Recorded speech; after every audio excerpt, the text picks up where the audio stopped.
Dirk said that we're making too much of the rest for you and the team in terms of planning that up as how much fresher you're going to be and all this. How do you feel about the rest and how it's going to help you next week? Yeah, I feel really good about it. I mean, from the standpoint of, football is a very physical sport, and then, our offense, we pride us up in physicality. So I think it'll do us all well, having this time off.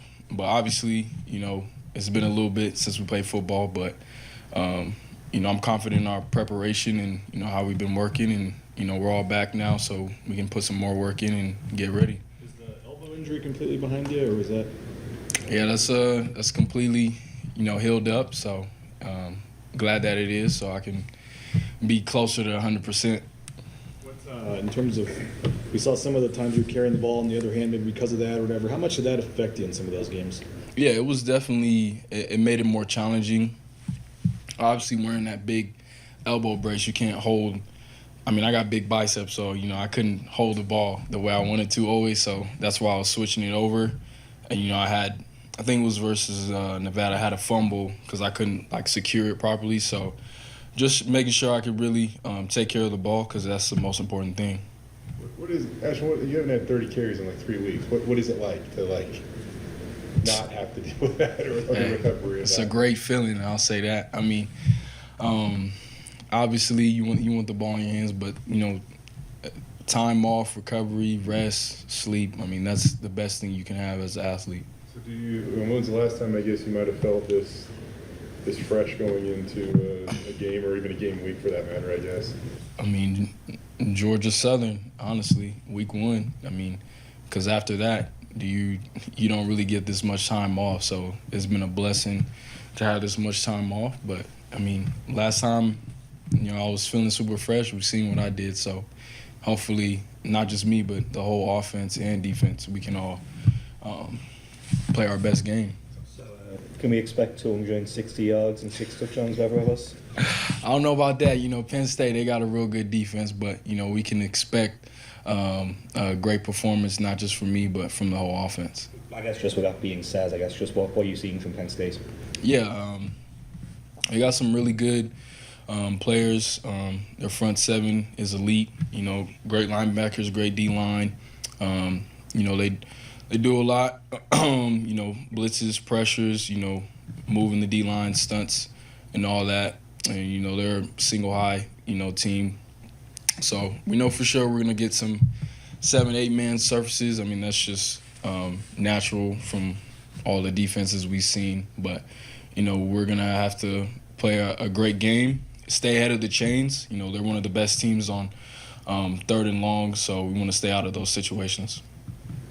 Is there an excitement for you as well then? Because, played some good defenses through the year, but this is a NFL-level defense. A lot of guys are new to the league. Are you excited almost to kind of maybe prove a point and show what you can do? Yeah, definitely. I mean, for me, I want to play against the best of the best competition, and this is the biggest platform, to do that in college football right now, and against one of the best teams in the nation. And it's always the best thing to me to play against the best competition. With all the hoopla of the Heisman and all that, and going to New York, and then everything you're going to be dealing with, in future months with Combine and all that stuff, how excited are you just to have a game week and lock back in and be with your team and play in the playoff this week? Yeah, obviously there's a lot of stuff that's happened. There's a lot of things to come, but, this is the most important thing to me right now, is finishing what we started, finish to finish. So I'm just excited to be back with the guys, with my teammates, and, to keep making memories, and we're still playing football. Some other running backs like a Jay Ajayi in the Fiesta in 2014, but it was the last game. It wasn't a playoff game. It was a bowl game. He knew he was going pro. Like other guys, for you, the fact that this is a playoff game, so it's not I'm going to sit out, whatever. Just how all in, I guess, are you in terms of wanting to help this team win a national championship here? Yeah, I'm just like each and every other game of the season. I'm going to give the team my all, my everything, from preparation to practice to the work to the way I hydrate, eat, get sleep. This is very important to me, and obviously to the team, to Boise State football, so I'm just blessed to have this opportunity. What did Randolph and carry on bringing the line coming back? And have you noticed, when you're hurt, it takes a while to get back. What have you noticed from them as the time that they've been back has been longer and longer? Yeah, I mean, he's done a great job at getting back. I mean, obviously the injury he had, some people wouldn't even make a return during the season. But I've spent a lot of time in the training room this year, so I've seen him in there every day working, just keeping his head down, and to have him back, and he's a leader. He's been leading the O-line even while not playing, just having a great impact on the team. So to have him back on the field is special because he's a great player, but he's also very smart. He helps the O-line connect and gel, and everything runs smoothly. So to have him on the field is always great. Actually, I know that the Heisman's kind of the past now or whatever, but even since then, it's been a guy like former Bama running back Damian Harris, or there's like Cam Newton was talking about. What does it kind of mean to even I know that the votes have been tallied, but you hear those guys still fully supporting you, saying who should have won. Yeah, I think it's real dope to have the respect, of former players, legends of the game, guys who did a lot of great things on the field. So just kind of have the respect and support for them. I mean, that goes a long way. What can you tell us about Cage Casey? Man, he's like a silent assassin. He doesn't say too much. I mean, obviously, we talk and we personal and connect, all that, but he's just one of the most humble guys I've been around. Obviously, one of the best O-linemen I've played with. He does an extremely great job. When you talk about practice, you talk about preparation, the way he works is like no other. I mean, he's a genetic freak. I mean, he's done a great job, and he's been a great teammate, not just to me but to everybody. So it's been great to have him as a teammate for these past few years. What are some of the qualities that you see in yourself just as a running back that you think could translate well to the NFL? Yeah, I think just being a three-down back. So, I mean, obviously running the ball, every great running back, you got to be able to run the ball. But now in terms of the way the game's shifting, you got to be able to pass protect, blocking the pass game. So just having the IQ to understand defenses, understand how they're going to pressure, and being able to pick it up. So just being able to play on each down and then receiving the ball out the backfield. Obviously not as much this year, but, it's on my resume last year. I don't remember how many yards I had or catches, but, I did a real good job in the receiving game. So I feel that from all three phases, those will be able to translate into the next level. You guys are, double-digit underdogs in this game. Not a lot of people giving you guys much of a chance. How much are you as players kind of embracing that underdog role and excited to kind of prove people wrong? Yeah, I mean, it's nothing new. I mean, nobody had us picked to come to the playoffs.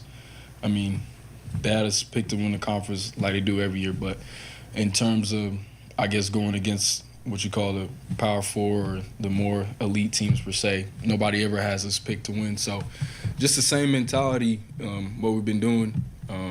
We've already proved people wrong, but, we still got to do that. We still got that chip on our shoulder, and we're still fully aware that, people are counting us out. What is it about, and you go back to the first Fiesta Bowl against Oklahoma, nobody gave him a chance. What is it about this program over the years that you guys do kind of fuel off that? Spencer said, please do count us out. What is it about you guys that enjoy that part of it? Yeah, well, for one, I think just a lot of players who come here, they've been counted out in their careers. They didn't, get the offers per se they wanted or go to the school that per se they wanted. But they decided to come here for a common reason, and that's because of the culture, the winning history, and, the program that you're getting into. And that just starts from the work we put in. You talk about being blue collar. I mean, that's just what we do. We go to work. We don't care about what anybody's saying about us. We don't really care about the outside noise. It's just about the work we put in. Let's go to Zero. Boostro, we'll start with you. Question: you came in here and before the 2022 season, the college football playoff was just expanding. It was kind of, we were starting to get a feel of what exactly it would look like. Was that ever on your mind? Getting a spot in the playoff when you came in? Yeah, I mean, definitely. That's always been a goal of mine as just an athlete or playing in college is to win a national championship. So I knew, even coming in as a freshman, I knew we'd have a chance to do it at some point, and now it's here. Has it hit you that you guys have this opportunity, or is it going to hit you more when you get down to Arizona in a couple of days? No, I definitely. I mean, I feel like once they showed the seeding and the seeds of the college football playoffs, that's when it hit me. I feel like it hit everybody else, and we've been practicing and preparing for it for the past few weeks. And we know what we're getting into. I want to ask about Maddox. You came in the same class as him. How have you seen him grow over the last few years? Yeah, I mean, he's been a baller since he stepped foot on campus. From the work he's put in, his preparation. I mean, he's dialed every single day. I mean, even sometimes he's telling me to lock in. I'm a little goofy, play around sometimes, but he's telling me to lock in, focus up. But he's just growing each and every single year and gotten better throughout just this season alone. He's gotten better each and every single week, and he knows what it takes to win. Obviously, everybody wants to win, but he knows what it takes to win, and he's willing to put the work in to get the results. Thanks, Bob. Devin, we'll go to you. Hey, Ashton. Obviously, teams do a lot of preparation to try and stop what you do as a runner. Do you ever feel that pressure internally from yourself to make those big plays?